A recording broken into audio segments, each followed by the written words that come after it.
Financial markets పై పట్టు సాధించాలనుకునే వాళ్ళు Revanth conduct చేసే వెబినార్ కోసం ఈ నెంబర్ కి కాల్ చేయండి.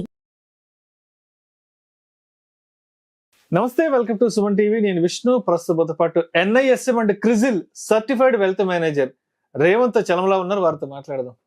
నమస్తే రేవంత్. నమస్తే అండి. రేవంత్, జస్ట్ ఒక 10-15 రోజుల ముందు వరకు కూడా బంగారం ధరలు చూస్తే గోల్డ్ అయితే 80,000 మార్క్ టచ్ అయిపోయింది, సిల్వర్ అయితే 1,00,000 టచ్ అయిపోయింది. అవునండి. బట్ ఎందుకో ఒక వారం రోజుల నుంచి బంగారం ధరలలో భారీ తగ్గుదల చూస్తున్నాం. అవును. అసలు ఎంత తగ్గింది, ఎందుకు తగ్గింది, తగ్గడానికి గల కారణాలేంటి, ఇంకా ఎంత వరకు తగ్గే అవకాశం ఉందంటారు వచ్చే నెల 2 నెలల్లో? తగ్గడానికి అయితే ఇంకెక్కువ స్కోపే కనిపిస్తుంది. గోల్డే కాదు, అన్నిట్లో టెక్నికల్ లెవెల్స్ పనిచేస్తాయి. సో టెక్నికల్ అనాలిసిస్ చెప్తాను, ఫండమెంటల్ కూడా మాట్లాడదాం. సో ఫండమెంటల్ గా ఫస్ట్ పెరగడానికి రీజన్ ఏంటో అర్థం చేసుకుంటే మనకి తగ్గడానికి రీజన్ ఏంటో కూడా అర్థమైపోద్ది. మనకి పెరగడానికి రీజన్ ఏంటి, ఎప్పటి నుంచి పెరగడం మొదలు పెట్టింది? పర్టికులర్ గా మన కోవిడ్ దగ్గర నుంచి అన్సర్టనిటీ క్రియేట్ అయింది, గోల్డ్ ట్రిగ్గర్ స్టార్ట్ అయింది. అక్కడి నుంచి అక్కడ ఛాన్స్ తీసుకుంది పైకి మూవ్ అవడానికి. అక్కడి నుంచి సిరీస్ ఆఫ్ అన్సర్టనిటీస్, మనకి అన్సర్టనిటీస్ ఎప్పుడు ఆగలే. దాని తర్వాత కోవిడ్ తర్వాత మనకి రష్యా ఉక్రెయిన్ వార్ రావటము, తర్వాత ఇజ్రాయెల్ రిలేటెడ్ వార్ రావటము, రిసెషన్ ఫియర్ రావటము, బ్యాంకింగ్ క్రైసిస్ ఉంటదేమో అని భయం రావటము US లో, ఆ తర్వాత ఎలక్షన్స్ క్రియేట్ అవ్వటము, దాదాపుగా వరల్డ్ 60% ఆఫ్ ద పాపులేషన్ మనకి ఎలక్షన్స్ లో పార్టిసిపేట్ చేయటము. సో బేసిక్ ఇదంతా కూడా అన్సర్టనిటీ. ఈ అన్సర్టన్ ఈవెంట్స్ ఉన్నంత కాలం మనకి గోల్డ్ లో విపరీతమైన డిమాండ్ కనిపించింది. దానికి తోడు మనకి రిజర్వ్స్ బ్యాంక్స్ అన్ని కూడా హ్యూజ్ గోల్డ్ రిజర్వ్స్ పెంచుకోవటము, ఈ బయింగ్ ప్రెషర్ క్రియేట్ అవ్వటము, ఇదంతా కూడా ఫుల్ సైజ్ ఫీడింగ్ లాగా తయారైంది గోల్డ్ కి. సో హైయర్ సైడ్ కొట్టుకుంటూ తీసుకెళ్లిపోయారు. ఒక మంచి దాదాపు 80,000 లెవెల్ వరకు రీచ్ అయ్యారు. 79,755. నేను కొంచెం మార్కెట్ భాషలో మాట్లాడతాను, రియల్ మార్కెట్ కి దీనికి కొంచెం తేడా ఉంటుంది. ఓకే, సో నియర్ టు 80,000 వరకు కూడా కొట్టుకుంటూ వెళ్ళిపోయింది. అక్కడి నుంచి ఏం చేసింది, దాదాపుగా 7% correction within no time. ఎప్పటి నుంచి కరెక్ట్ గా మనకి US లో మనకి ట్రంప్ గారు గెలిచారు అన్న న్యూస్ వచ్చింది. న్యూస్ కాడి నుంచి అయిపోయింది. అప్పుడు దాకా ఎగిరింది గోల్డ్ కి హ్యాపీ డేస్ అయిపోయినట్టు. నాకు తెలిసి గోల్డ్ ఇంత స్పీడ్ గా రీసెంట్ డేస్ ఎప్పుడు పడలే. మరి అసలు వారం రోజుల్లోనే విపరీతమైన వారం అంతే. విపరీతమైన ఫాల్ 7%. సో చాలా ఫాస్ట్ గా కరెక్ట్ అవుతూ వచ్చింది. సో బేసిక్ గా మరి ట్రంప్ గారు ఎలక్ట్ అయితే ఎందుకు పడ్డది? సో ట్రంప్ ఎలక్ట్ అయితే ఆయన సహజంగా ఎటువంటి యుద్ధాలకి సహకరించరు, రైట్?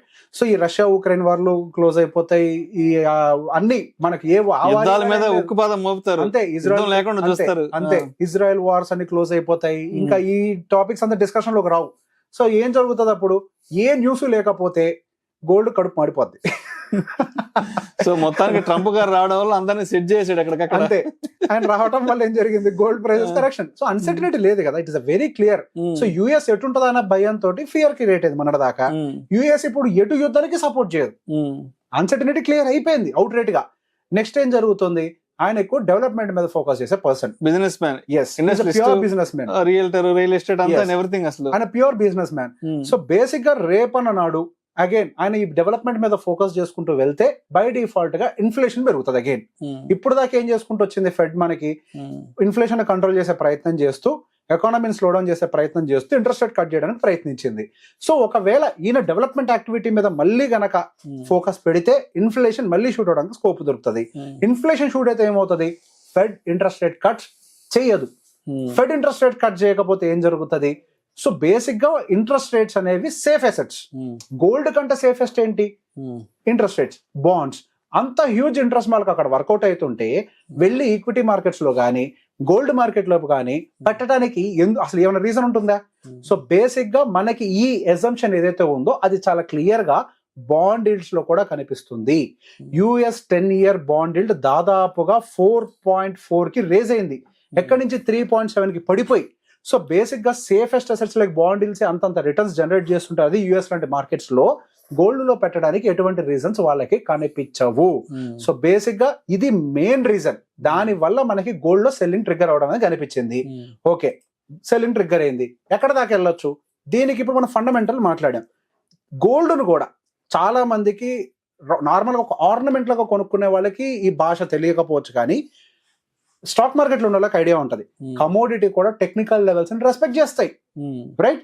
మీరు ఎవరైనా కానివ్వండి 1 month టైం ఫ్రేమ్ లో ఒక్కసారి గోల్డ్ చార్ట్ ఓపెన్ చేసి ట్రెండ్ లైన్స్ తీసుకున్నట్లయితే రీసెంట్ గా అప్పర్ ట్రెండ్ లైన్ బ్రేక్ చేసిన తర్వాత మళ్ళీ లోవర్ సైడ్ కి వచ్చి మనకి మంత్లీ క్యాండిల్ క్లోజ్ అయ్యే ప్రయత్నం చేస్తుంది.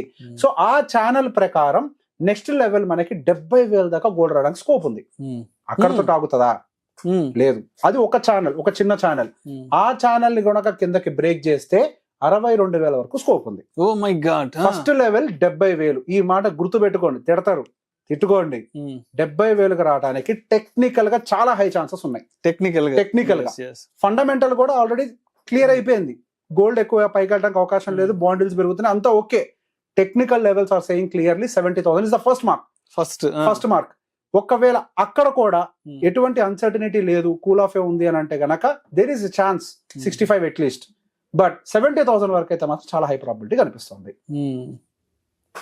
గోల్డ్ అనేది మన ఫంక్షన్ లో కొంటున్నాం కాబట్టి అది పోదు, అది మన సెంటిమెంట్. కానీ ప్రపంచానికి గోల్డ్ అనేది కమోడిటీ, ఒక ట్రేడబుల్ ప్రోడక్ట్. వాళ్ళకి మన ఇండియాలో ఈవెంట్స్ గురించి, పండుగల గురించి, పెళ్లిళ్ళ గురించి, ఫంక్షన్ల అనవసరం. అది వాళ్ళకి అనవసరం. అక్కడ ఏదో జరిగితే ఇక్కడ పెరుగుతుంది అంతేగాని ఇక్కడ ఏదో హైదరాబాద్ లో పెళ్లిళ్ళని అంతే. ప్రపంచానికి గోల్డ్ అనేది ఒక కమోడిటీ మాత్రమే. దాన్ని ఆ లెవెల్స్ ప్రకారం, ఫండమెంటల్స్ ప్రకారం మాత్రమే మూవ్ చేస్తారు. Just like a stock market, it is a tradable product. అంతే.